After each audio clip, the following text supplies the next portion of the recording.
मैं आपको महावीर से जोड़ने के लिए आया हूँ, मैं किसी की कमियां बताने के लिए नहीं आया हूँ। मेरी कमी मेरे साथ रहने वाली है, उस कमी का हर्जाना मैं भुगतूंगा।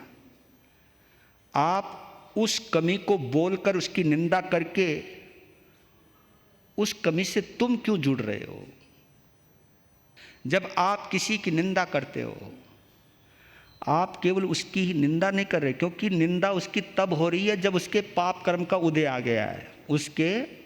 तो आप निंदा करके उसके पाप कर्म के साथ अपना कर्मों का संबंध जोड़ रहे हो, यानी अपने पाप कर्मों में बढ़ोतरी कर रहे हो।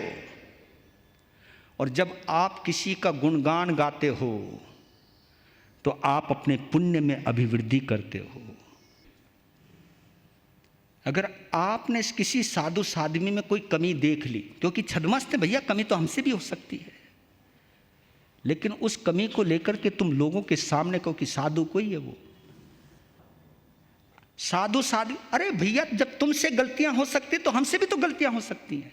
ये कपड़ा पहनने से क्या हो गया?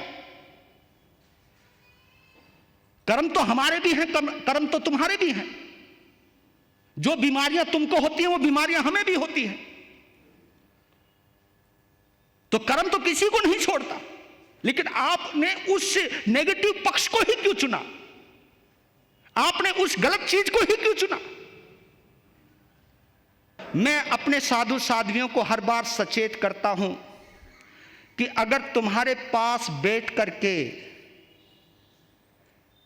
किसी भी साधु साध्वी की कोई निंदा कर रहा है तो उससे सावधान हो जाओ, क्योंकि अगर वो तुम्हारे सामने किसी की निंदा कर सकता है तो किसी के सामने वो तुम्हारी भी निंदा कर सकता है। दोगले व्यक्ति दूसरों के लायक तो क्या, अपने लायक भी नहीं रहते। इसलिए कहता हूं कि जिन शासन के ऊपर अगर आपको श्रद्धा है